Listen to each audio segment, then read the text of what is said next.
마그네슘 글리시네이트를 또 사기 전에 잠깐 멈추시고 저와 함께 이것을 해보시기 바랍니다.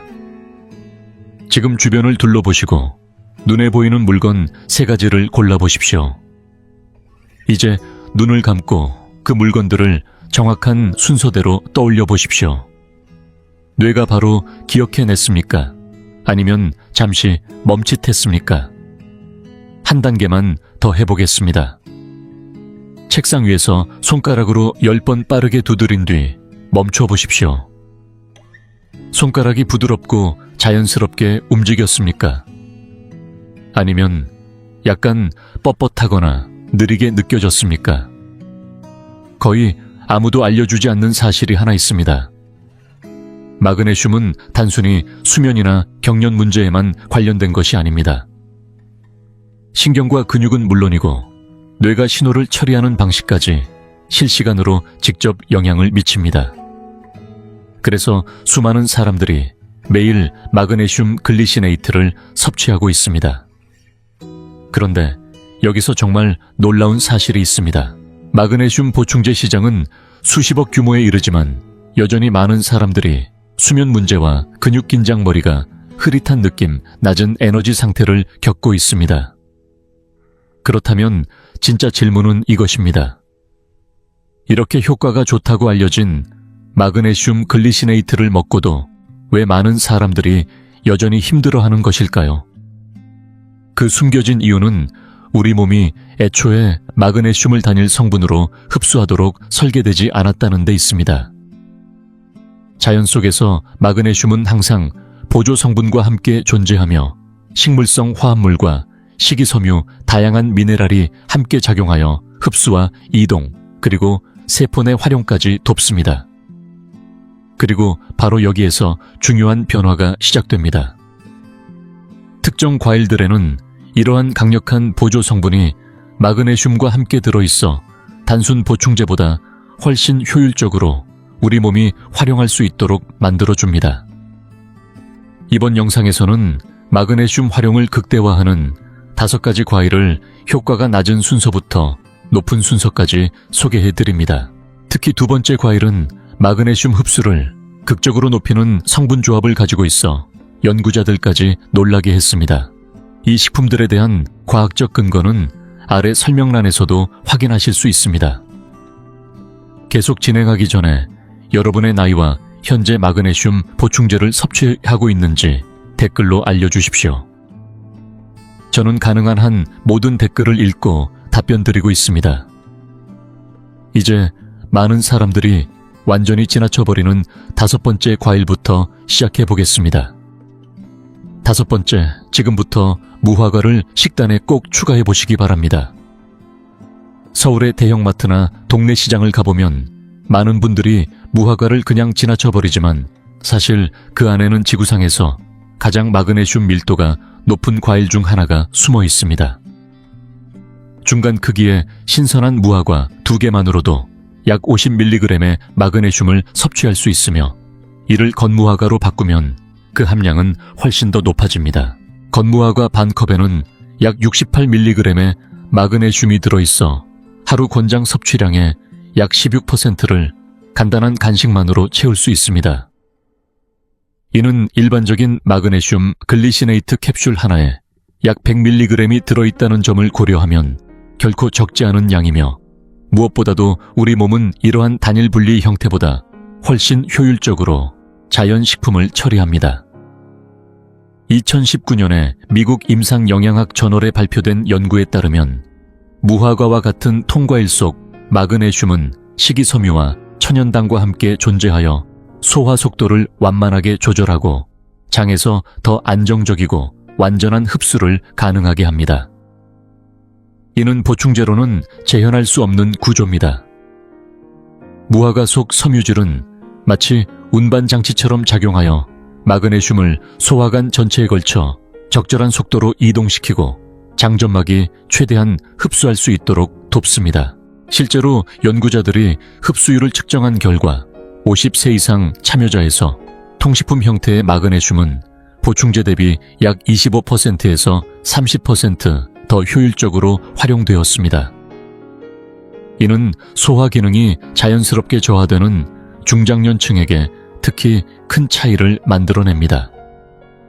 또한 무화과는 마그네슘에만 그치지 않고 칼륨, 칼슘, 비타민 K까지 풍부하게 함유하고 있어 뼈밀도, 유지 근육 기능 강화, 심장 리듬 안정에 시너지 효과를 제공합니다.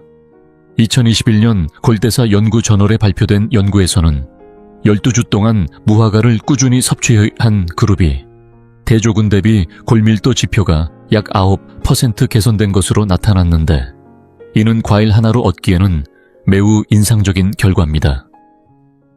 이제 무화과를 가장 효과적으로 섭취에 취하는 방법을 말씀드리겠습니다. 신선한 무화과를 드실 때는 살짝 말랑하면서 색이 짙고 깊은 것을 고르고 껍질째 드시는 것이 좋습니다. 껍질에는 섬유질과 미네랄이 집중되어 있기 때문입니다. 건무화과를 선택할 경우에는 설탕이 첨가되지 않은 제품을 고르고 섭취 전 약 20분 정도 물에 불려주십시오. 이렇게 하면 세포 구조가 다시 수분을 머금으며 미네랄의 생체 이용률이 높아져 우리 몸이 더 빠르게 흡수할 수 있습니다.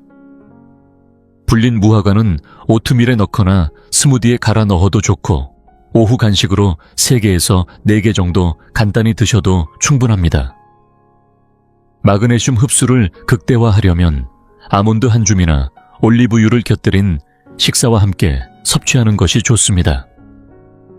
무화과 속 지용성 보조인자들이 지방과 함께 있을 때 더욱 활성화되기 때문입니다. 무엇보다 중요한 것은 꾸준함입니다. 일주일에 4번에서 5번 이상 일정하게 섭취해야 실제 변화를 느낄 수 있습니다. 다음으로 소개할 과일은 많은 분들이 휴양지에서나 떠올리는 식품이지만 과학적으로 보면 지금 바로 주방에 두어야 할 이유가 분명한 과일입니다. 계속해서 시청하고 계시다면 좋아요를 눌러주시고 앞으로 이런 유익한 정보를 놓치지 않도록 구독과 알림 설정도 함께 부탁드립니다. 4번째, 이제 패션프루트를 일상 식단에 꼭 추가해 보시기 바랍니다. 겉으로 보면 작고 주름진 모습 때문에 특별해 보이지 않을 수 있지만 그 안에는 최근 연구자들조차 새롭게 주목하기 시작한 강력한 마그네슘 공급원이 숨어 있습니다. 패션프루트 과육 한 컵에는 약 68mg의 마그네슘이 들어있으며 여기에는 이 과일을 더욱 특별하게 만드는 요소가 하나 더 있습니다. 바로 팩틴이라는 수용성 식이섬유입니다. 2020년에 유럽 영양학저널에 발표된 연구에 따르면 팩틴은 장하부에서 젤과 같은 구조를 형성하여 미네랄과 장벽 사이의 접촉 시간을 늘리고 그 결과 미네랄 흡수율을 크게 향상시키는 것으로 나타났습니다. 쉽게 말해 패션프루트 속 팩틴은 마그네슘 위장에 더 오래 머물도록 만들어 더 많은 양이 혈류로 흡수되도록 돕는 역할을 합니다. 동일한 연구에서는 팩틴이 풍부한 과일을 섭취한 참가자들이 6주 후 표준 보충제를 복용한 그룹보다 혈중 마그네슘 수치가 약 22% 더 높게 나타났습니다. 이 결과 하나만으로도 기존 보충제 중심의 습관을 다시 생각해 볼 필요가 있습니다. 또한 패션프루트는 비타민C 함량도 매우 높아 한 컵만으로 하루 필요량의 약 70%를 충족시킵니다. 이것이 중요한 이유는 비타민C가 장내 환경을 산성으로 유지하여 마그네슘이 가장 흡수되기 쉬운 이온 형태로 존재하도록 돕기 때문입니다. 2018년에 영양생화학 저널에 발표된 연구에서도 비타민C를 함께 섭취했을 때 마그네슘 흡수율이 약 15% 증가한 것으로 확인되었습니다. 즉, 패션프루트는 단순히 마그네슘을 공급하는 것을 넘어 우리 몸이 그 마그네슘을 제대로 활용할 수 있는 환경까지 동시에 만들어주는 식품입니다. 여기에 더해 플라보노이드 계열 항산화 성분인 피에타넬이 풍부하게 함유되어 있는데 2022년에 항산화 연구 저널에 발표된 연구에서는 8주 동안 섭취 시 전신 염증 지표가 약 18% 감소한 것으로 나타났습니다. 염증은 마그네슘 흡수를 방해하는 주요 요인이기 때문에 패션프루트는 또 하나의 장벽을 제거해주는 셈입니다. 가장 효과적으로 섭취하려면 과일을 반으로 잘라 씨를 포함한 과육 전체를 떠서 드시는 것이 좋습니다. 씨앗 역시 식이섬유와 건강한 지방을 포함하고 있어 흡수를 돕습니다. 가장 간단한 방법은 숟가락으로 그대로 먹는 것이며 더 높은 효과를 원한다면 바나나와 아마시안, 스푼을 함께 넣어 스무디로 만들어 보십시오. 이 조합은 마그네슘 흡수를 최적화하는 구조를 만들어줍니다.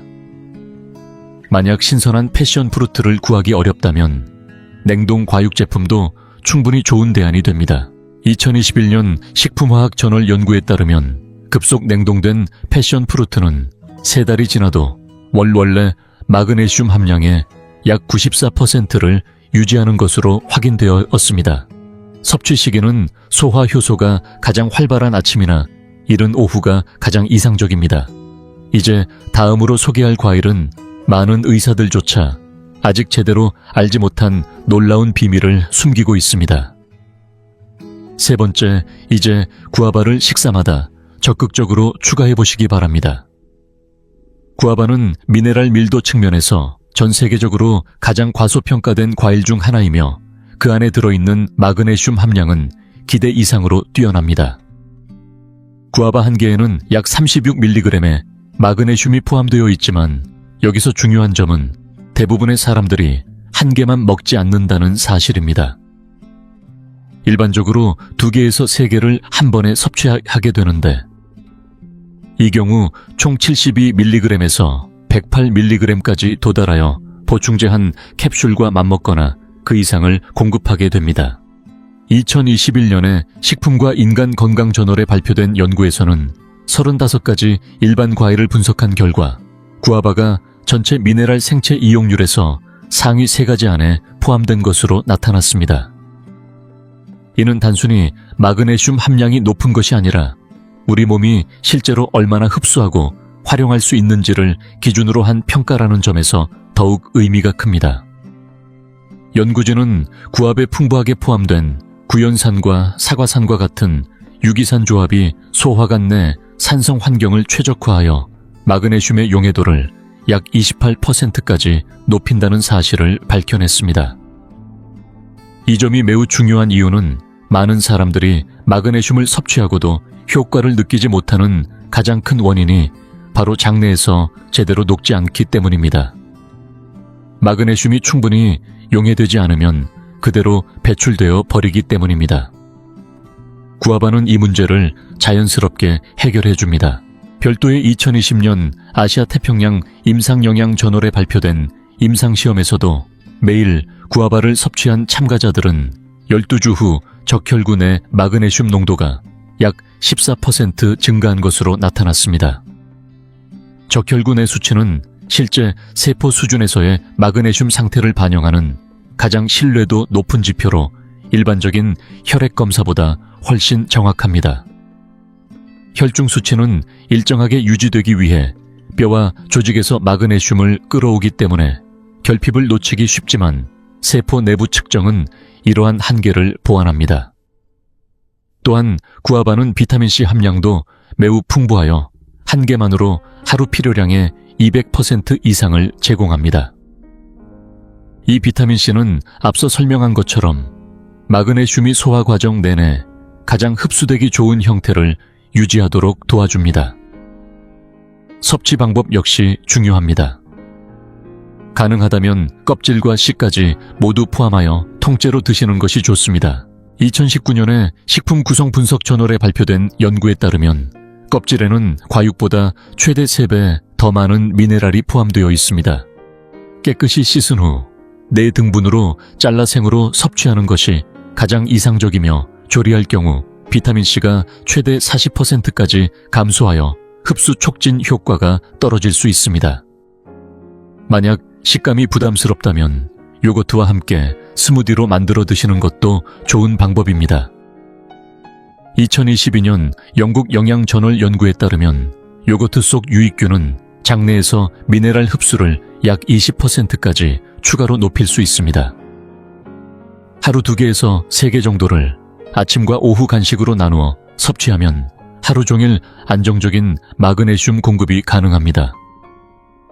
이제 다음으로 소개할 과일은 거의 아무도 이와 같은 연관성을 이야기하지 않지만 그 효과는 여러분을 놀라게 할 것입니다. 두 번째, 잭프루트를 가능한 한 자주 식단에 포함해 보시기 바랍니다. 이 과일은 크기가 매우 크고 이국적인 외형을 가지고 있어 서울이나 부산의 일반 가정에서는 어떻게 먹어야 할지 막막하게 느껴질 수 있지만 그 안에 담긴 마그네슘 관련 과학적 가치만큼은 결코 무시할 수 없습니다. 생 잭프루트 한 컵에는 약 61mg의 마그네슘이 들어있으며 그러나 이 과일의 진짜 강점은 단순한 함량을 넘어섭니다. 2022년에 기능성 식품 저널에 발표된 획기적인 연구에서는 잭프루트에 포함된 독특한 다당류가 장내에서 천연 프리바이오틱스로 작용한다는 사실이 밝혀졌습니다. 이 복합당 구조는 대장에서 유익균의 먹이가 되어 장내 세균이 짧은 사슬 지방산을 생성하도록 돕고 이 과정에서 장 환경의 산도를 높입니다. 이 변화가 중요한 이유는 장내 산도가 높아질수록 마그네슘 흡수율이 약 33%까지 증가하기 때문입니다. 즉 잭프루트는 단순히 마그네슘을 공급하는 데 그치지 않고 다른 음식에서 섭취하는 마그네슘까지 더 잘 흡수되도록 장 환경 자체를 바꿔주는 역할을 합니다. 이러한 효과는 보충제로는 구현하기 어려운 연쇄적 이점입니다. 실제 연구에서도 하루 한 컵의 잭프루트를 6주 동안 섭취한 참가자들은 유익균인 락토바실러스 수치가 약 19% 증가하고 동시에 마그네슘 상태가 유의미하게 개선된 것으로 확인되었습니다. 또 다른 2021년 약용식물 연구 저널에서는 55세 이상 성인을 대상으로 한 실험에서 잭프루트를 꾸준히 섭취한 그룹이 약 10주 후 악력에서 약 12% 향상을 보였다는 결과가 발표되었습니다. 악력은 전신 근육 건강과 노화 속도를 평가하는 대표적인 지표이기 때문에 이 변화는 매우 의미가 큽니다. 연구진은 이러한 효과가 잭프루트의 마그네슘과 자연적으로 포함된 비타민 B군이 함께 작용하여 근육 에너지 생성 과정에 긍정적인 영향을 준 결과라고 설명했습니다. 또한 잭프루트는 한 컵당 약 739mg의 칼륨을 제공하며 마그네슘과 칼륨의 조합은 혈압 안정과 근육 경련 예방에 핵심적인 역할을 합니다. 2020년에 고혈압 저널에 발표된 메타 분석에서는 이러한 미네랄을 통식품 형태로 함께 섭취할 경우 경도 고혈압 환자의 수축기 혈압이 평균 7.5 정도 감소하는 것으로 나타났습니다. 이제 섭취 방법을 살펴보겠습니다. 신선한 잭프루트는 다루기 어렵게 느껴질 수 있으므로 먼저 잘 익은 노란 과육부터 시작해 보십시오. 망고와 파인애플을 섞은 듯한 달콤한 맛이 특징이며 과일을 열어 노란 과육을 꺼내 그대로 드시면 됩니다. 각 과육 안에는 큰 씨앗이 하나씩 들어있는데 이 씨앗 역시 절대 버리지 말아야 합니다. 씨앗에는 마그네슘이 풍부하게 들어있어 반컵 기준 약 54mg을 추가로 제공하며 소금물에 약 20분 정도 삶은 후 껍질을 벗겨 밤처럼 드실 수 있습니다. 신선한 잭프루트를 구하기 어렵다면 물에 담긴 통조림 제품도 활용할 수 있으나 2020년 식품화학 연구에 따르면 통조림 과정에서 마그네슘 함량이 약 15% 감소할 수 있습니다. 한편 고기 대용으로 사용되는 어린 녹색 잭프루트는 섭씨 175도 이하의 중간 온도에서 조리할 경우 대부분의 미네랄이 유지되는 것으로 알려져 있습니다. 그리고 이제 마그네슘 글리시네이트를 능가하는 놀라운 결과를 보여준 마지막 과일이 여러분을 기다리고 있습니다. 첫 번째, 이제 아보카도를 반드시 식단에 포함시키셔야 합니다. 맞습니다. 아보카도는 엄연히 과일이며 마그네슘이라는 관점에서 보면 그 어떤 과일은 물론 대부분의 보충제조차 쉽게 넘볼 수 없는 위치에 올라 있습니다. 중간 크기의 아보카도 한 개에는 약 58mg의 마그네슘이 들어있으며 많은 분들이 한 번에 한 개를 자연스럽게 섭취한다는 점을 생각하면 특별히 노력하지 않아도 상당한 양을 확보할 수 있습니다. 그러나 아보카도가 이 목록에서 압도적인 1위를 차지하는 진짜 이유는 단순한 함량이 아닙니다. 2022년에 미국 심장협회 저널에 발표된 대규모 임상 연구에서는 100여 명 이상의 참가자를 대상으로 8주 동안 매일 아보카도 1개를 섭취하게 한 결과 세포 내 마그네슘 농도가 약 24% 증가한 것으로 나타났습니다. 이 수치는 매우 놀라운 결과인데 세포 내부에 존재하는 마그네슘은 실제로 작용하는 위치이면서도 증가시키기 매우 어려운 지표이기 때문입니다. 대부분의 경구 보충제는 혈액 속 농도만 일시적으로 높일 뿐 세포막을 통과해 내부로 들어가는 데에는 한계가 있습니다. 하지만 아보카도는 다릅니다. 아보카도 속 마그네슘은 단일 성분이 아니라 건강한 단일 불포화 지방과 함께 결합된 형태로 존재하며 이 지방은 소화 과정에서 세포막의 구성 요소로 직접 흡수되면서 마그네슘을 함께 세포 내부로 운반합니다. 이는 마치 자연이 수백만 년 동안 만들어낸 정교한 전달 시스템과도 같습니다. 2023년에 영양학 저널에 발표된 추가 연구에서도 이 메커니즘이 확인되었는데 아보카도에서 유래한 지용성 미네랄의 흡수율은 저지방 과일보다 약 40% 높고 일반 보충제보다도 약 35% 높은 것으로 나타났습니다. 같은 연구에서는 아보카도를 섭취한 그룹에서 글루타시온 수치가 약 17% 증가한 것도 확인되었습니다. 글루타시온은 세포를 산화, 스트레스로부터 보호하고 세포막 구조를 유지하는 핵심 항산화 물질로 마그네슘이 세포 내에 오래 머무를 수 있도록 돕는 역할을 합니다. 이로 인해 아보카도는 단순한 공급을 넘어 유지와 보호까지 동시에 수행하는 선순환 구조를 만들어냅니다. 또한 아보카도 1개에는 약 975mg의 칼륨 약 13, g의 식이섬유 약 163 마이크로그램의 엽산이 포함되어 있어 심혈관 건강과 신경계 기능을 전반적으로 지원합니다. 2021년에 식품과 영양 비평 저널에 발표된 메타 분석에서는 18개의 무작위 대조 연구를 종합한 결과 아보카도를 매일 섭취한 그룹에서 저밀도, 지질단백 콜레스테롤 감소, 혈당 조절 개선, 전반적인 미네랄 상태 향상이 모두 유의하게 나타났다고 보고했습니다. 최상의 효과를 위해서는 아보카도를 적절히 익은 상태에서 섭취하는 것이 중요합니다. 손으로 가볍게 눌렀을 때 살짝 들어가지만 지나치게 물러지지 않은 상태가 가장 이상적입니다. 가능한 한생으로 섭취하는 것이 좋으며 열을 가하면 세포 내 전달을 돕는 지방 구조 일부가 손상될 수 있습니다. 토스트 위에 올리거나 샐러드에 추가하거나 으깨어 섭취하는 방법도 좋지만 숟가락으로 바로 떠먹는 것도 매우 효과적인 방법입니다. 여기에 레몬이나 라임즙을 약간 더하면 비타민C가 추가되어 마그네슘 흡수를 더욱 촉진할 수 있습니다. 많은 분들이 놓치는 중요한 팁 하나를 말씀드리면 껍질 바로 아래의 짙은 초록색 부분을 함께 섭취하는 것이 좋습니다. 2019년에 농업 및 식품화학 저널에 발표된 연구에 따르면 이 부분에는 내부 과육보다 최대 15% 많은 미네랄이 포함되어 있습니다. 임상 연구 결과를 기준으로 할 때 하루 1개의 아보카도를 꾸준히 섭취하는 것이 가장 확실한 변화를 만드는 방법입니다.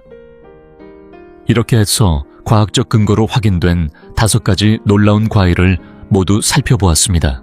이 과일들은 단순히 마그네슘을 공급하는 것을 넘어 우리 몸이 그 영양소를 실제로 활용할 수 있는 방식으로 전달해 준다는 점에서 기존 보충제와는 분명한 차이를 보입니다. 식이섬유를 통해 흡수를 돕는 무화과부터 세포 내부까지 마그네슘을 전달하는 지방 구조를 가진 아보카도에 이르기까지 자연은 이미 우리가 필요로 하는 모든 해답을 준비해 두었습니다. 그렇다고 해서 지금 당장 마그네슘 글리시네이트를 완전히 끊을 필요는 없습니다. 다만 오늘부터 이 과일들을 식단에 하나씩 추가해 보시고 시간이 지나면서 몸의 변화를 스스로 느껴보시기 바랍니다. 연구 결과는 이미 충분히 명확하며 그 효과는 결국 여러분의 몸이 직접 증명해 줄 것입니다. 이번 영상이 도움이 되셨다면 앞으로도 놓치지 않도록 구독을 해주시고 계속해서 건강에 도움이 되는 정보를 받아보시기 바랍니다. 끝까지 시청해 주셔서 진심으로 감사합니다. 안녕하세요. 저는 김준호 의사입니다. 오늘은 우리가 매일 먹는 음식 중에서 무심코 지나치기 쉬운 4가지 식품이 어떻게 신장에 부담을 주는지에 대해 이야기해 보겠습니다. 여러분은 혹시 이런 생각을 해보신 적이 있으신가요? 식습관도 비교적 정상이고 혈당도 높지 않으며 생활도 규칙적인데 몇 년 지나지 않아 병원에서 신장 기능이 떨어졌다는 말을 듣는 경우 말입니다.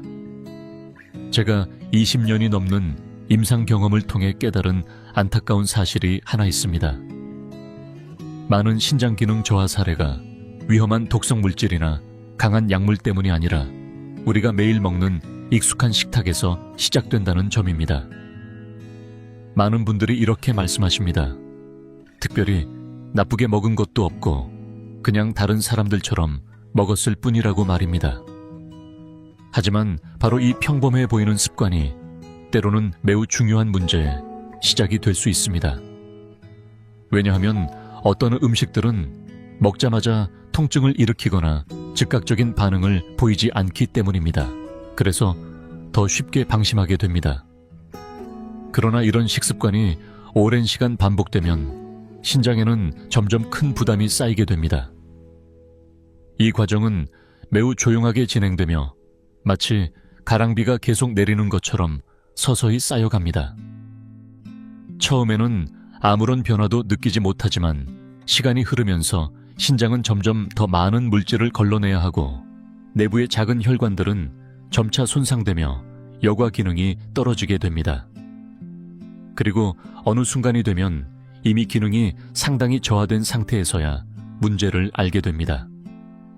그래서 많은 분들이 평소와 다름없이 생활하다가 건강검진을 통해 갑작스럽게 크레아티닌 수치 상승이나 단백뇨 발의 가벼운 부종 또는 밤에 여러 번 화장실을 가야 하는 증상을 발견하게 됩니다.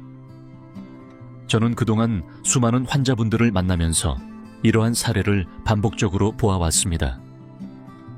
그리고 제가 가장 걱정하는 점은 치료가 어렵다는 사실이 아니라 사실은 충분히 예방할 수 있었던 경우가 많다는 점입니다. 만약 우리가 일상적인 식습관에 대해 조금만 더 깊이 이해하고 있었다면 많은 문제를 미리 막을 수 있었을 것입니다. 그래서 오늘 영상에서는 제가 솔직하고 분명하게 말씀드리고자 합니다. 겉으로는 사소해 보이지만 신장 건강에 매우 큰 영향을 줄 수 있는 습관들을 여러분께 제대로 알려드리겠습니다. 우리의 식탁에는 매우 흔하게 올라오는 4가지 음식이 있으며 이 음식들이 눈에 보이지 않게 매일 신장에 부담을 주고 있습니다. 저는 이 음식들이 왜 신장에 압박을 주는지, 여과 기능에 어떤 영향을 미치는지, 그리고 어느 정도 섭취했을 때 과한 상태가 되는지까지 하나하나 설명드릴 예정입니다. 또한 단순히 피하는 것에서 끝나는 것이 아니라 더 건강한 대체 방법도 함께 알려드려서 맛있는 식사를 유지하면서도 신장을 보호할 수 있도록 도와드리겠습니다. 꼭 영상 끝까지 시청해 주시기 바랍니다. 식습관을 올바르게 조정하기만 해도 많은 분들이 야간 배뇨가 줄어들고 몸의 부기가 완화되며 혈압 또한 점차 안정되는 변화를 경험하고 있습니다. 그리고 영상 마지막에는 장을 보거나 식품을 고를 때 바로 활용할 수 있는 간단한 요령도 공유해 드리겠습니다. 몇 가지 핵심만 기억하셔도 일상 속에서 신장을 해칠 수 있는 함정을 충분히 피할 수 있습니다. 신장은 조용히 일하는 기관입니다. 건강할 때는 존재를 거의 느끼지 못하지만 기능이 떨어지기 시작하면 몸에 부종이 생기고 피로가 쌓이며 숨이 차거나 수면에 문제가 생기게 됩니다. 그때가 되면 치료는 훨씬 어려워집니다.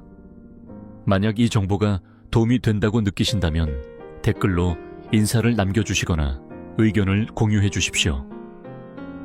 여러분의 참여는 이러한 중요한 내용을 더 많은 어르신들께 전달하는 데 큰 도움이 됩니다. 이번 영상에서 여러분이 얻어가셨으면 하는 핵심은 3가지입니다. 첫째, 신장에 부담을 줄 수 있는 4가지 대표적인 음식 유형을 정확히 아는 것입니다. 둘째, 그 음식들이 우리 몸의 여과 기능에 어떤 영향을 주는지 이해해야 하고 스스로 조절하는 방법을 배우는 것입니다. 셋째, 영상 마지막에서 소개할 일주일 식단 가이드를 통해 아침, 점심, 저녁을 어떻게 구성해야 하는지 실질적인 기준을 얻는 것입니다. 그러니 서두르지 마시고 끝까지 함께 해주시기 바랍니다. 특히 3번째 부분에서는 많은 분들이 매일 사용하고 있으면서도 신장에 영향을 준다는 사실을 전혀 인식하지 못했던 음식이 등장합니다. 그 내용을 이해하시면 앞으로의 생활에서 더 현명하게 선택하고 오랜 시간 동안 자신의 몸을 지키는 방법을 알게 되실 것입니다. 첫 번째로 저는 여러분께 한 가지 실제 사례를 통해 매우 중요한 이야기를 전해드리고자 합니다. 지난주 서울 강남의 외래진료실에서 저는 깊은 생각에 잠기게 만든 한 환자를 만났습니다. 이분은 60대 초반의 여성으로 이해를 돕기 위해 이분을 김 여사라고 부르겠습니다. 김 여사는 올해 62살이었으며 처음 내원했을 때의 증상은 매우 가볍게 보였습니다. 전반적인 피로감, 발목에 미세한 부종, 그리고 밤에 2-3번 화장실에 가야 하는 정도였습니다.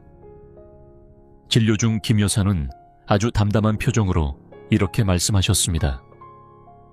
선생님, 저는 특별한 음식을 먹은 것도 없고 그냥 다른 사람들처럼 평범하게 먹고 살았을 뿐이에요.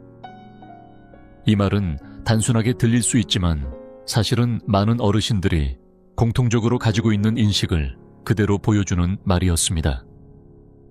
많은 분들이 신장은 독한 약이나 위험한 음식 때문에만 손상된다고 생각합니다. 그러나 실제 임상에서 보면 상당수의 신장 기능 저하는 일상적인 식습관에서 시작됩니다. 검사 결과를 확인해 보니 김 여사는 수년간 혈당이 지속적으로 높았고 소변에서는 단백뇨가 나타났으며 신장 기능 지표도 서서히 떨어지고 있었습니다. 이 결과를 들은 김 여사는 매우 당황하며 왜 이런 일이 생겼는지 이해하지 못했습니다. 단 것을 많이 먹지도 않았다고 생각했기 때문입니다. 하지만 이 사례를 통해 제가 여러분께 꼭 말씀드리고 싶은 중요한 사실이 있습니다. 고혈당으로 인한 신장 기능 저하는 단순히 당 때문만이 아니라 염분질이 좋지 않은 지방, 각종 식품, 첨가물 가공식품, 그리고 많은 분들이 가볍게 생각하는 음료까지 함께 영향을 미친다는 점입니다. 이러한 요소들은 하루아침에 문제를 일으키지 않지만 시간이 지나면서 점점 몸에 부담을 쌓이게 만들고 특히 끊임없이 혈액을 걸러내야 하는 신장에는 더 큰 영향을 줍니다. 중요한 것은 우리가 반드시 해로운 것을 먹어야만 신장이 나빠지는 것이 아니라는 사실입니다. 오히려 매일 반복되는 아주 작은 습관이 수년 동안 쌓이면서 신장을 서서히 약화시키는 경우가 더 많습니다. 이를 쉽게 이해하기 위해 저는 신장을 몸속의 정수기와 같다고 설명드리곤 합니다. 이 정수기는 하루도 쉬지 않고 혈액을 걸러내고 노폐물을 제거하며 필요한 성분은 다시 몸으로 돌려보냅니다. 그러나 어떤 기계든 과부하 상태가 지속되거나 좋지 않은 환경에 오래 노출되면 결국 성능이 떨어지고 손상되기 마련입니다. 의학적으로 신장 기능이 약해지는 주요 경로는 크게 3가지로 나눌 수 있습니다. 첫 번째는 신장 혈관의 손상입니다. 음식이 지나치게 짜거나 혈압이 오랜 기간 높게 유지되면 신장 속에 아주 미세한 혈관들이 점점 수축하고 단단해지게 됩니다. 이 혈관들은 원래 매우 가늘고 예민하기 때문에 한번 손상되면 여과 기능이 점차 떨어지게 됩니다. 두 번째는 장기간 지속되는 고혈당의 영향입니다. 혈당이 계속 높으면 신장은 과도한 당을 걸러내기 위해 평소보다 훨씬 더 많은 일을 해야 합니다. 초기에는 별다른 증상이 없을 수 있지만 시간이 지나면 신장 내부에 염증이 생기기 시작하고 그 첫 신호로 단백뇨가 나타나는 경우가 많습니다. 세 번째는 가공식품과 질 낮은 지방, 그리고 산업적으로 첨가된 성분들입니다. 이러한 요소들은 체내 염증 반응을 자극하고 혈중 지질 상태를 악화시키며 혈관 전체에 부담을 줍니다. 신장은 혈관이 매우 촘촘하게 분포된 기관이기 때문에 이런 변화의 영향을 특히 크게 받게 됩니다. 주목해야 할 점은 이 세 가지 경로가 어느 날 갑자기 발생하는 것이 아니라 수년 동안 조용히 진행된다는 사실입니다. 그래서 많은 분들이 신장이 이미 상당히 약해진 후에야 문제를 인식하게 됩니다. 하지만 여러분은 집에서도 충분히 초기 신호를 확인할 수 있습니다. 예를 들어 정기적으로 혈압을 측정했을 때 수축기 혈압이 140 이상이 반복된다면 이는 신장이 큰 부담을 받고 있다는 신호일 수 있습니다. 또한 발목을 손가락으로 약 5초간 눌렀다가 떼었을 때 눌린 자국이 한동안 남아있다면 체내에 수분이 정체되고 있다는 신호일 수 있습니다. 더불어 야간에 2번 이상 소변을 보러 일어나는 상태가 지속되고 낮 동안 피로감까지 동반된다면 반드시 조기에 검사를 받아보는 것이 필요합니다.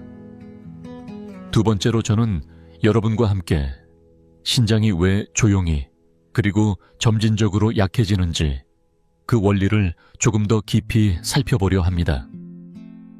우리 몸속에 있는 신장은 단순한 기관이 아니라 매우 정교한 여과 시스템입니다. 한쪽 신장 안에는 수백만 개의 미세한 여과 단위가 존재하며 이 구조는 현미경으로 수천 배 이상 확대해야만 제대로 확인할 수 있을 정도로 작고 섬세합니다. 이러한 미세한 구조들은 혈액 속 노폐물을 걸러내고 독소를 제거하며 체내 수분 균형을 조절하고 필요한 영양 성분을 다시 보존하는 매우 중요한 역할을 담당하고 있습니다. 이 시스템이 끊임없이 작동하기 때문에 우리는 매일 안정된 상태를 유지할 수 있습니다. 그러나 중요한 점은 신장이 장기간 필요 이상으로 많은 염분과 당분, 그리고 각종 첨가물에 노출될 경우 이 미세한 여과 구조가 점점 과부하 상태에 놓이게 된다는 사실입니다. 처음에는 단순한 자극 수준으로 시작되지만 시간이 지나면서 점차 딱딱해지고 유연성을 잃게 되며 결국에는 손상되거나 기능을 잃게 되는 경우도 발생합니다.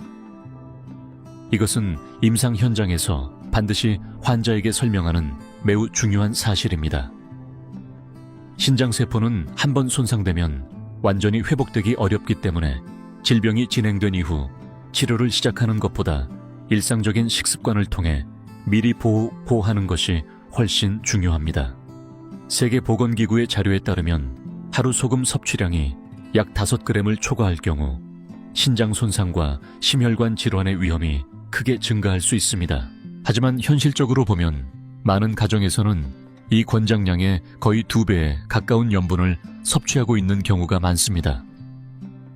문제는 소금이 단순히 식탁 위에 소금통에서만 오는 것이 아니라 간장, 된장, 젓갈, 절임 음식, 각종 양념, 그리고 다양한 가공식품 속에 숨어 있다는 점입니다. 우리가 한 번 더 짠 양념을 추가할 때마다 신장은 체내 나트륨 농도를 조절하기 위해 몇 시간 더 일을 해야 합니다. 염분 외에도 비교적 덜 알려져 있지만 매우 중요한 요소가 바로 인산염입니다. 인산염은 소시지, 어묵, 통조림, 식품, 탄산음료, 그리고 다양한 포장식품에 첨가되어 식감을 부드럽게 하고 색을 선명하게 유지하며 보관 기간을 늘리는 역할을 합니다. 하지만 이러한 성분이 과도하게 체내에 들어오면 혈액 속 미네랄 균형이 무너지게 되고 시간이 지나면서 이 물질들이 신장과 혈관에 축적되어 결석 형성이나 염증을 유발할 수 있습니다. 많은 분들이 이 설명을 들으면 놀라며 주전자나 냄비 바닥에 생기는 물때는 알고 있었지만 몸속에서도 비슷한 일이 일어날 수 있다는 사실은 처음 듣는다고 말합니다. 실제로 이러한 변화는 하루나 한 달 만에 생기는 것이 아니라 수년 동안 서서히 축적되며 진행됩니다. 여기에 더해 정제된 당 역시 매우 중요한 요인입니다. 많은 분들이 당은 체중 증가나 당뇨와만 관련이 있다고 생각하지만 실제로 과도한 당 섭취는 혈당을 급격히 상승시키고 신장 내 혈관을 자극하여 염증 반응을 일으킵니다. 신장 속의 미세 혈관이 손상되기 시작하면 여과 기능을 담당하는 구조 역시 점차 압박을 받게 되고 결국 신장은 더 큰 부담을 안고 더 강하게 일을 해야 하는 상태에 놓이게 됩니다. 이 과정이 오랜 기간 지속되면 신장은 점점 기능을 잃어가지만 대부분의 사람들은 그 사실을 거의 느끼지 못합니다. 이해를 돕기 위해 다시 한번 비유를 들자면 신장은 우리 몸속의 정수기와 같습니다. 만약 우리가 매일 이 정수기에 짠 물이나 당이 많은 음료 그리고 다양한 불순물을 계속해서 붓는다면 필터는 빠르게 망가질 수밖에 없습니다. 정수기의 필터는 몇 달마다 교체할 수 있지만 인간의 신장은 그렇게 쉽게 바꿀 수 있는 장기가 아닙니다. 신장이 심각하게 손상되면 치료는 대부분 진행 속도를 늦추는 수준에 머물게 되고 원래 상태로 되돌리는 것은 매우 어렵습니다. 그러나 여기서 너무 걱정하실 필요는 없습니다. 다행스럽게도 생활 습관을 바꾸면 신장은 어느 정도 회복 반응을 보일 수 있습니다. 여러 연구 결과에서도 확인되었듯이 하루 식단에서 염분과 당분을 약 30% 정도만 줄여도 약 2주에서 3주 사이에 몸의 변화가 나타날 수 있습니다. 혈압이 안정되고 얼굴이나 발의 부종이 줄어들며 수면의 질이 깊어지고 아침에 일어났을 때 머리가 훨씬 맑아지는 것을 느낄 수 있습니다. 실제로 저는 진료실에서 많은 어르신들이 식습관을 조금만 조정한 뒤 돌아와 이렇게까지 달라질 줄 몰랐다고 말씀하시는 모습을 여러 번 보았습니다. 이 모든 것은 결국 일상 속에 작은 변화가 장기적인 건강에 얼마나 큰 영향을 줄 수 있는지를 보여줍니다. 이제 다음으로는 실제 식탁에서 매우 흔하게 접할 수 있지만 많은 분들이 전혀 의심하지 않는 첫 번째 음식에 대해 함께 살펴보겠습니다.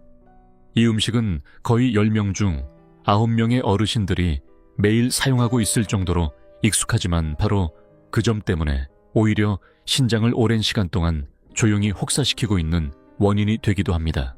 세 번째로 이제 본격적으로 신장에 부담을 주는 음식에 대해 말씀드리겠습니다.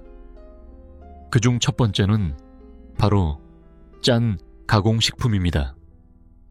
여러분, 저는 오랜 시간 동안 어르신들의 식습관을 살펴보면서 한 가지 공통적인 사실을 발견했습니다. 우리가 너무 익숙하게 먹어온 음식, 심지어는 대를 이어 내려온 전통 음식들이 오히려 신장을 서서히 약하게 만드는 경우가 많다는 점입니다. 한국의 식탁에서도 김치, 젓갈, 장아찌, 된장, 간장, 발효, 반찬 등은 빠질 수 없는 음식입니다.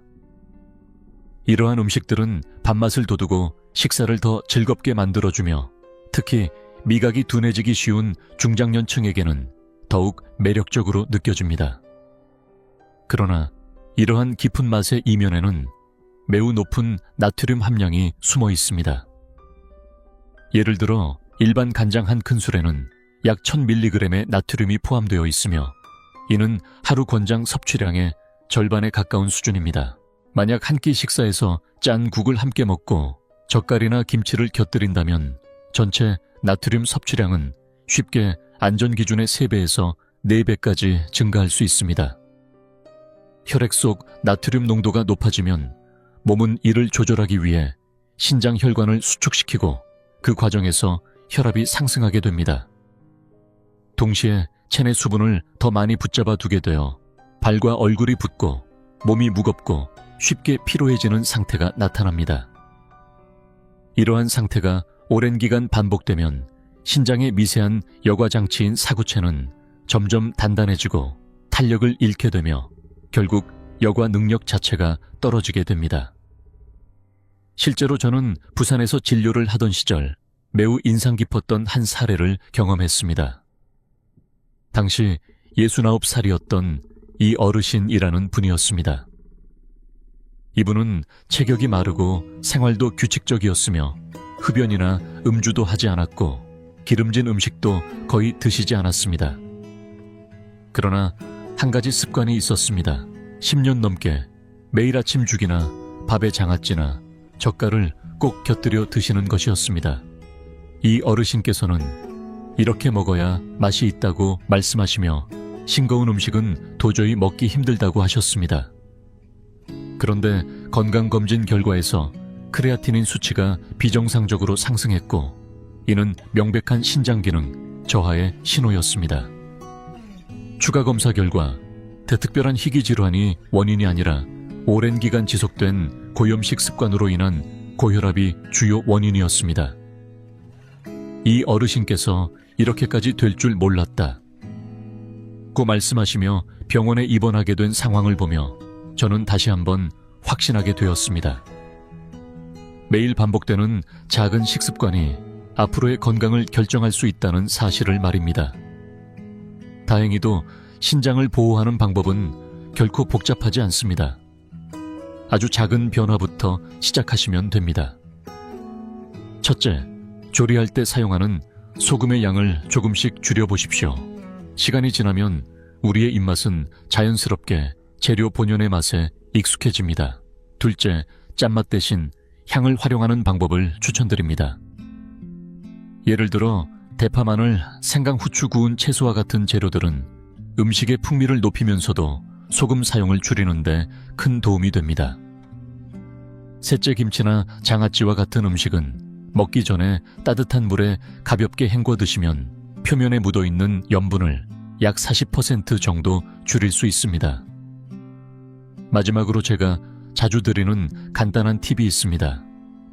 간장을 덜어 먹을 때 큰 숟가락 대신 작은 찻숟가락을 사용해 보십시오. 약 열흘 정도만 지나도 입맛이 점차 적응하면서 짠 음식이 덜 당기게 되고 몸도 한결 가볍고 편안해지는 것을 느끼실 수 있습니다. 이는 신장이 더 이상 과도한 부담을 매일 견디지 않아도 되기 때문입니다. 만약 이 내용이 도움이 되셨다면 댓글에 숫자 2를 남겨주십시오. 여러분이 지금 이 여정을 함께하고 있다는 신호가 될 것입니다. 우리 모두가 더 건강하고 편안한 삶을 향해 한 걸음씩 나아가길 바랍니다. 두 번째로 여러분께 꼭 주의를 드리고 싶은 음식은 바로 숨겨진 인산염이 들어있는 식품입니다. 많은 분들이 중년 이후가 되면 뼈 건강과 전반적인 영양 보충에 더욱 관심을 가지게 됩니다. 그래서 우유나 치즈, 영양 강화식품을 선택하는 경우가 많습니다. 그런데 바로 이 과정에서 겉으로 보기에는 건강에 좋아 보이지만 실제로는 신장에 부담을 줄 수 있는 식품들이 포함되는 경우가 있습니다. 그것이 바로 인산염이 첨가된 가공식품입니다. 이 성분은 적정량에서는 문제가 되지 않지만 장기간 과도하게 섭취될 경우 신장에 지속적인 부담을 주게 됩니다. 실제로 임상에서 보면 이러한 식품을 꾸준히 섭취하다가 본인도 모르는 사이에 신장 기능이 저하되어 병원을 찾는 사례가 적지 않습니다. 인산염은 소시지, 치즈, 분유, 흰빵, 각종 조미료, 그리고 마트에서 쉽게 볼 수 있는 칼슘 강화 우유 등에 흔히 포함되어 있습니다. 식품 제조 과정에서는 이 성분을 사용해 식감을 부드럽게 하고 색을 선명하게 유지하며 보관 기간을 늘리는 역할을 합니다. 그러나 이러한 인산염이 체내에 과도하게 들어오면 혈액 속 미네랄 균형이 무너지게 되고 특히 칼슘 농도가 비정상적으로 높아질 수 있습니다. 시간이 지나면서 이 칼슘 성분이 신장과 혈관에 축적되면 결석이 형성되거나 신장 조직에 염증이 발생하게 됩니다. 결국 신장은 과도한 미네랄을 걸러내기 위해 계속해서 일을 해야 하고 이 과정이 반복되면 점차 기능이 떨어지게 됩니다. 저는 과거 대구의 한 조용한 주택가에 살고 계시던 70살의 박어르신 사례를 기억합니다. 이분은 특별한 질환 없이 건강하게 지내고 있었지만 가끔 허리가 뻐근한 정도의 불편함이 있었습니다. 이를 단순한 영양 부족으로 생각하고 매일 아침 칼슘이 강화된 우유 한 잔과 흰빵 2조각을 꾸준히 드셨습니다. 본인은 건강을 챙긴다고 믿었지만 약 6달 정도가 지난 후부터 허리 통증이 심해지고 소변이 탁해지며 피로감이 크게 늘어나기 시작했습니다. 병원 검사 결과 신장에 약 1g 정도의 결석이 발견되었고 혈액 내 인산염 수치도 정상보다 약 15배 가까이 높게 나타났습니다. 식습관을 자세히 분석해 본 결과 가공식품과 강화식품 속에 포함된 인산염이 장기간 신장을 과도하게 사용하게 만든 주요 원인이었습니다.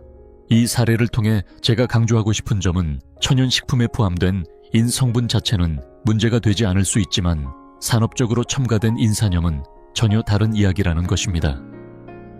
특히 신장 기능이 약하거나 고혈압, 당뇨, 골밀도, 저하를 겪고 있는 분들에게는 더욱 주의가 필요합니다.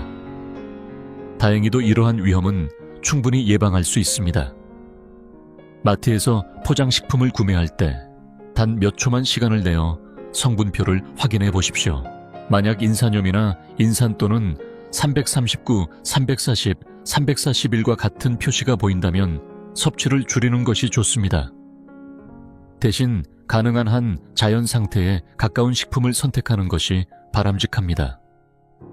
예를 들어 신선한 우유 통곡물, 빵 찐 생선, 신선한 육류 삶은, 채소 기름을 적게 사용한 볶음 요리 등은 신장에 부담을 덜 주면서도 충분한 영양을 제공합니다. 만약 이미 신장 질환이 있거나 관련 위험이 있는 경우라면 인산염이 포함된 보충제를 사용하기 전에 반드시 전문 의료진과 상담을 받는 것이 중요합니다.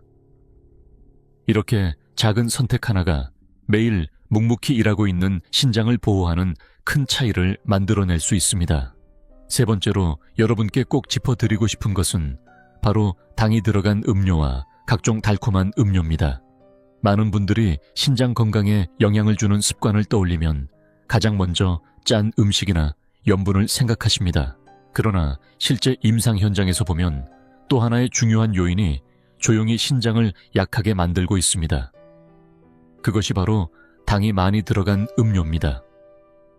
많은 분들이 이러한 음료를 단순히 갈증을 해소하거나 맛을 더하기 위한 것으로 생각합니다. 하지만 겉으로는 가볍고 부담 없어 보이는 이 음료들이 사실은 매일 신장을 과도하게 사용하게 만드는 원인이 될 수 있습니다. 일반적으로 약 330ml 정도의 당이 들어간 음료 한 캔에는 약 35에서 40g 정도의 정제당이 포함되어 있으며 이는 여러 개의 각설탕에 해당하는 양입니다. 이처럼 많은 당이 한 번에 체내로 들어오면 특히 과당 형태의 당은 간에서 빠르게 처리되어야 하며 그 과정에서 요산이 생성됩니다. 만약 이러한 상태가 반복되면 요산 수치가 점차 높아지게 되고 이는 비뇨기계에 부담을 주며 신장에도 영향을 미치게 됩니다. 요산이 증가하면 신장 속 미세 혈관에 쌓이면서 염증 반응을 일으키고 시간이 지날수록 신장의 자연적인 여과 기능을 점점 떨어뜨립니다. 이러한 변화는 하루 이틀 사이에 나타나는 것이 아니라 수년에 걸쳐 서서히 진행되기 때문에 대부분의 사람들은 문제를 인식하지 못한 채 지나가게 됩니다. 실제로 저는 하루에 단 한 캔의 당 음료를 꾸준히 마시는 습관만으로도 소변량 감소 얼굴, 부종 혈압 상승을 겪고 결국 신장 기능 저하로 이어진 여러 사례를 경험했습니다. 특히 기억에 남는 것은 대전에서 만났던 65살의 김어르신입니다. 이분은 원래 매일 아침 진한 커피를 드시던 분이었지만 위장 불편 때문에 커피를 끊고 대신 당이 들어간 음료로 바꾸셨습니다. 본인은 더 부드럽고 몸에 좋을 것이라고 생각했지만 실제로는 그 음료 속 과당 함량이 커피보다 훨씬 높았습니다. 이 습관은 약 2해 가까이 지속되었고 이후부터 극심한 피로감과 함께 아침에 눈 주변이 붓고 소변량이 줄어드는 변화가 나타났습니다.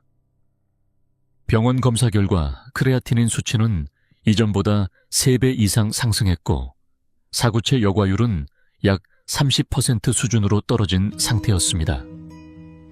생활 습관을 분석한 결과 장기간 섭취한 과당이 요산을 증가시키고 신장 조직에 지속적인 부담을 준 것이 주요 원인으로 확인되었습니다.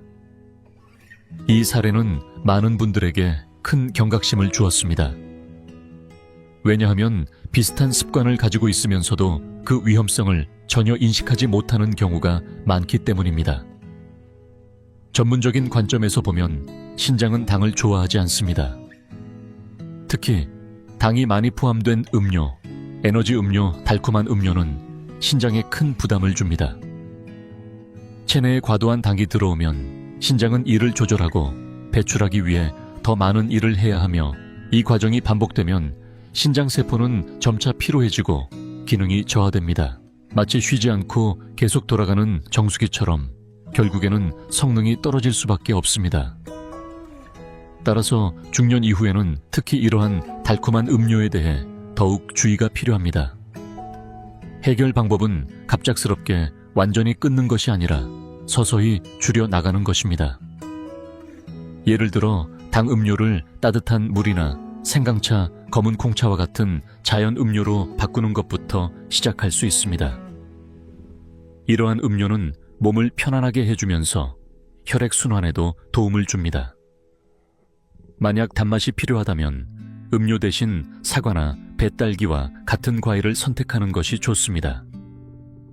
이러한 과일은 적당한 단맛과 함께 항산화 성분도 함께 제공해줍니다. 이미 당 음료를 매일 마시는 습관이 있다면 일주일 단위로 조금씩 줄여나가는 것을 권장드립니다. 그리고 제가 자주 드리는 간단한 팁이 있습니다. 만약 어쩔 수 없이 당 음료를 마셨다면 그 후에 물 한 잔을 더 마셔보십시오. 이렇게 하면 혈액 속 당 농도를 완화시키고 신장이 보다 수월하게 일을 할 수 있도록 도와줄 수 있습니다. 네 번째로 말씀드릴 음식은 앞에서 설명드린 세 가지보다 더 눈에 잘 띄지 않지만 실제로는 매우 강한 영향을 주는 요소입니다. 바로 기름에 튀긴 음식입니다. 앞선 내용이 식습관을 다시 돌아보게 만들었다면 이 부분은 우리가 얼마나 쉽게 신장에 부담을 주고 있는지를 깨닫게 해주는 부분입니다.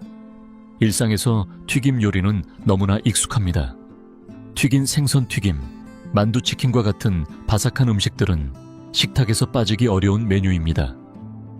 특히 나이가 들수록 입맛이 변하고 씹는 즐거움을 찾게 되면서 이러한 음식은 더욱 매력적으로 느껴질 수 있습니다. 하지만 과학적인 관점에서 보면 이러한 음식은 신장의 여과 시스템에 상당한 부담을 줍니다. 음식이 높은 온도의 기름에서 조리될 때 지방의 구조는 변화하고 그 과정에서 염증을 유발하는 물질들이 생성됩니다. 이러한 물질이 혈액으로 들어가면 혈관 내벽에 영향을 주고 특히 신장 속의 아주 미세한 혈관에 지속적인 자극을 주게 됩니다. 이러한 상태가 오랜 시간 반복되면 신장 혈관의 탄력이 점차 떨어지고 결국 노폐물을 배출하는 능력도 함께 감소하게 됩니다. 진료를 하다 보면 많은 어르신들이 이렇게 말씀하십니다. 저는 튀김을 많이 먹지 않습니다. 조금씩만 먹습니다. 하지만 문제는 양이 아니라 반복입니다. 매일 소량이라도 계속 섭취하게 되면 지방과 산화 물질을 처리하기 위해 신장은 계속해서 더 많은 일을 해야 합니다. 여기에 더해 튀김 음식은 대부분 짠 양념과 함께 섭취되는 경우가 많기 때문에 적은 양이라도 수백 밀리그램의 나트륨이 함께 들어오게 됩니다. 이로 인해 체내 수분이 정체되고 혈압이 상승하는 상황이 만들어질 수 있습니다. 특히 중장년층 이후에는 혈관의 탄력이 이미 떨어져 있는 경우가 많기 때문에 산화된 지방과 높은 염분이 결합되면 신장이 받는 부담은 젊은 시절보다 훨씬 더 커지게 됩니다. 서울에서 진료를 하면서 많은 분들이 튀김 음식이 식사를 더 맛있게 만들어준다고 이야기하셨습니다. 특히 치아가 약해지거나 식욕이 떨어질 때 이런 음식이 도움이 된다고 느끼시는 것도 충분히 이해할 수 있습니다. 그러나 저는 항상 한 가지를 말씀드립니다.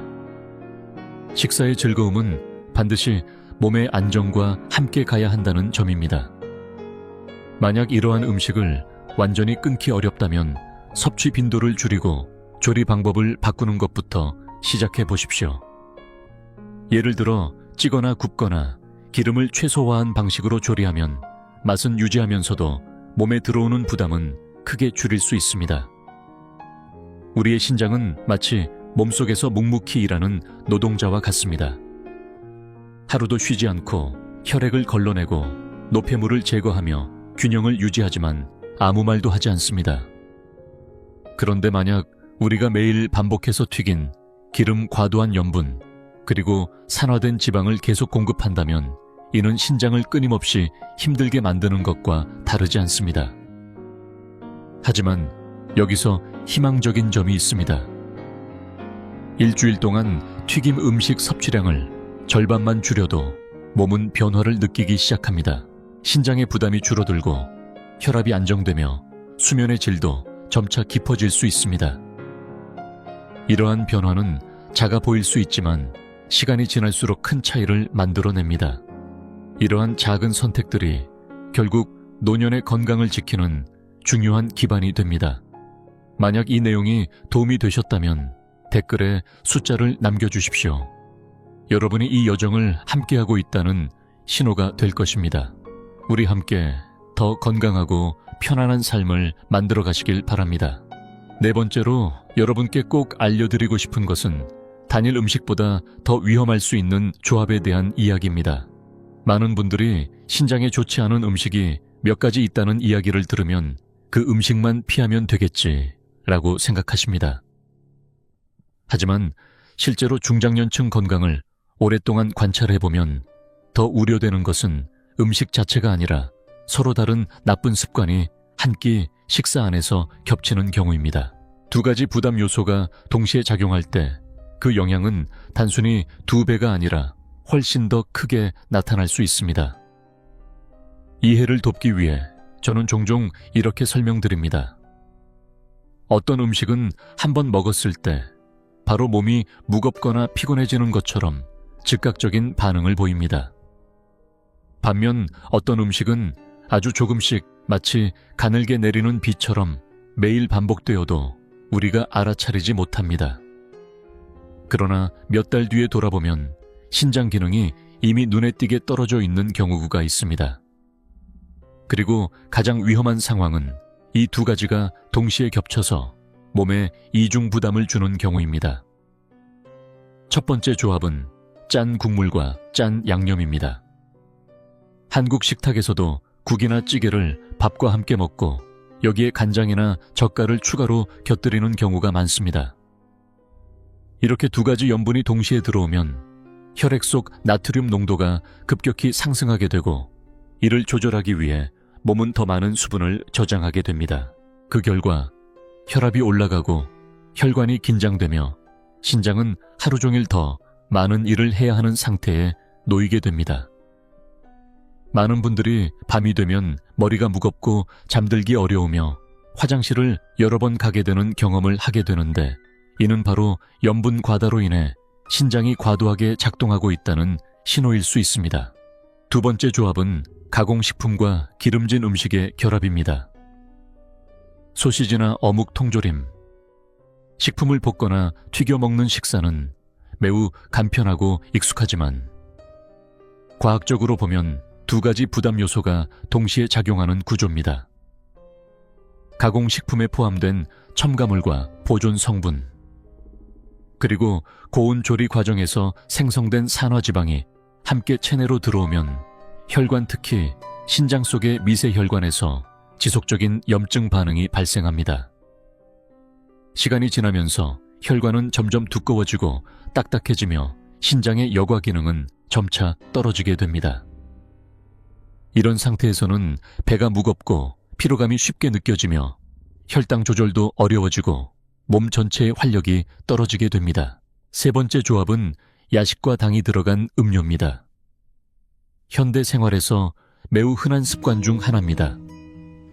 하루 일과를 마친 뒤 간단한 야식을 먹고 달콤한 음료를 함께 마시면 순간적으로는 편안함을 느낄 수 있습니다. 그러나 밤 시간에 혈당이 상승하면 신장은 원래 쉬어야 할 시간에도 계속해서 대사부산물을 처리해야 합니다. 그 결과 밤에 소변을 자주 보게 되고 수면이 자주 끊기며 다음날 아침에는 피로가 누적된 상태로 시작하게 됩니다. 이러한 습관이 장기간 지속되면 신장 기능뿐만 아니라 전반적인 대사 균형에도 영향을 미치게 됩니다. 앞서 말씀드렸던 김 여사 사례를 떠올려 보시면 이런 습관들이 얼마나 일상 속에 자연스럽게 자리 잡고 있는지 알 수 있습니다. 김 여사는 스스로 당 음료를 거의 마시지 않는다고 생각했지만 장을 본 뒤 가끔 마시는 달콤한 음료가 점점 주 3회에서 4회로 늘어나면서 몸의 변화가 나타나기 시작했습니다. 갈증이 잦아지고 밤에 소변을 자주 보게 되었으며 눈 주변이 붓는 증상이 나타났지만 본인은 그 원인을 쉽게 연결하지 못했습니다. 이것이 바로 작은 습관이 쌓여 신장에 큰 부담으로 이어지는 과정입니다. 하지만 이러한 이중 부담을 줄이는 방법은 생각보다 간단합니다. 단 한 가지 원칙만 기억하시면 됩니다. 한 끼 식사에서는 한 가지 부담만 허용하는 것입니다. 만약 짠 음식을 먹었다면 기름진 음식은 피하고, 기름진 음식을 먹었다면 당이 들어간 음료는 피하는 식으로 조절하는 것입니다. 그리고 부득이하게 늦은 시간에 식사를 했다면 식후 약 8분에서 12분 정도 가볍게 걸어보십시오. 이렇게 하면 혈당이 서서히 내려가고 신장이 받는 부담도 줄어들게 됩니다. 이러한 작은 변화는 매우 단순해 보이지만 중년 이후에 건강을 지키는 데 있어 중요한 균형을 만들어줍니다. 5번째로 여러분과 나누고 싶은 이야기는 장기적인 결과와 변화가 가져오는 이점에 관한 것입니다. 식습관을 바꾸자는 이야기를 들으면 많은 분들이 이렇게 말씀하십니다. 평생 이렇게 먹어왔는데 지금 와서 바꿔서 뭐가 달라지겠어요?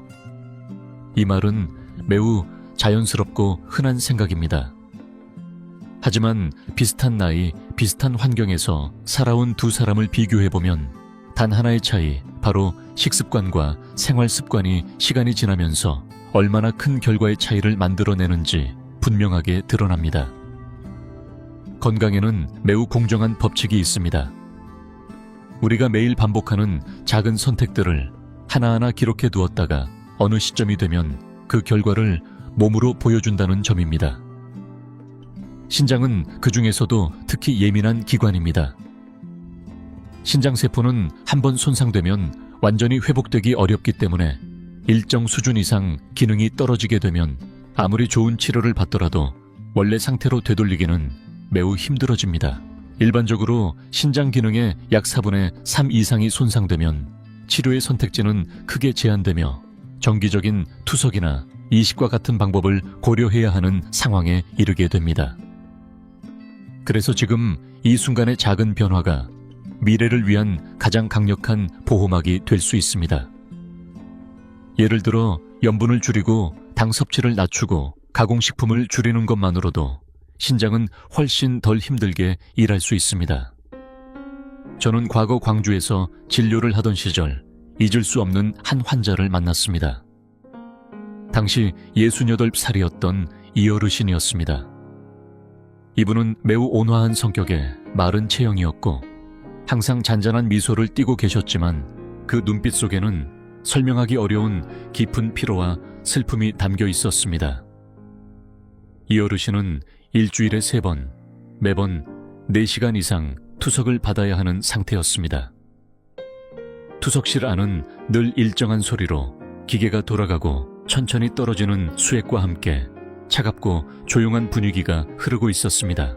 그곳에서 이 어르신이 제게 한 말이 아직도 기억에 남아 있습니다. 저는 그냥 기계 없이 앉아서 평범하게 밥 한 끼 먹는 날이 다시 오면 좋겠습니다. 이 말은 매우 단순하지만 우리가 당연하게 누리고 있는 일상이 얼마나 소중한 것인지를 다시 생각하게 만드는 말이었습니다. 많은 분들이 아직 건강할 때는 이 가치를 실감하지 못합니다. 그렇기 때문에 지금 이 영상을 보고 계신 여러분께 한 가지 제안을 드리고 싶습니다. 일주일에 단 하루만이라도 신장에게 휴식을 주는 날을 만들어 보십시오.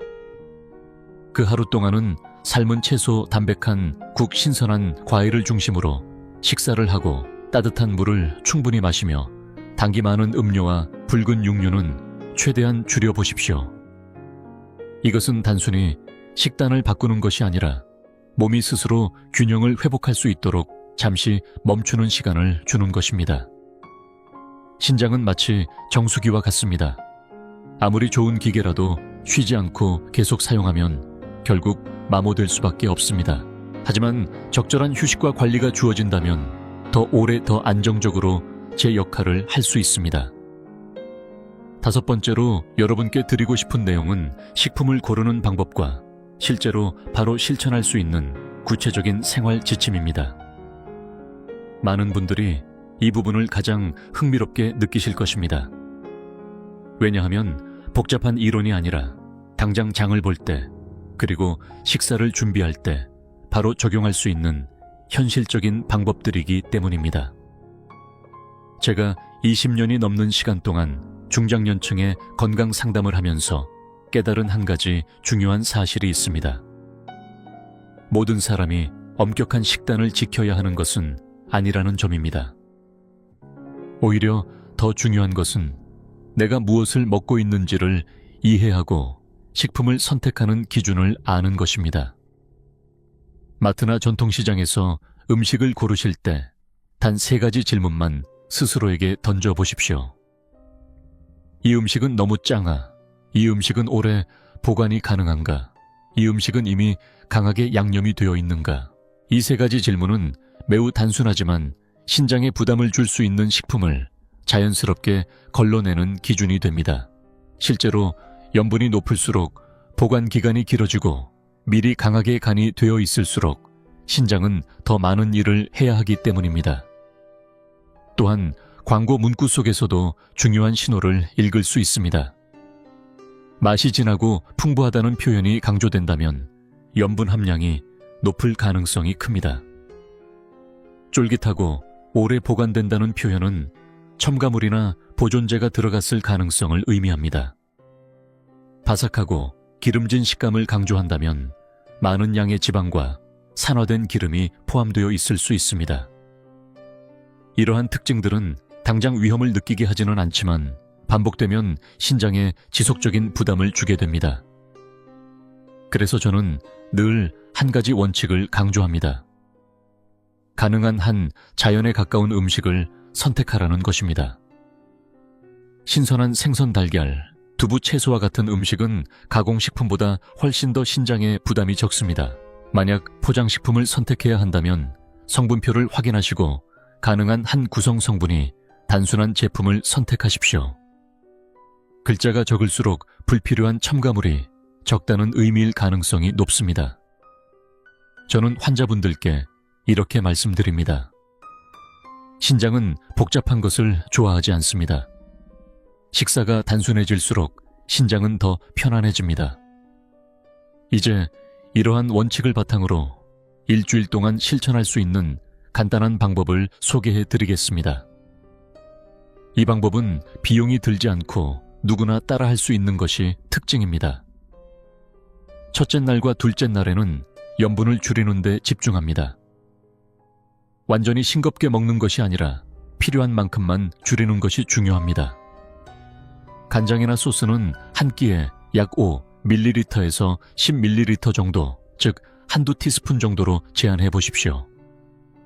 김치나 장아찌와 같은 음식은 한 번에 약 20g에서 30g 정도로 줄이고 일주일에 2번 이내로 섭취하는 것이 좋습니다.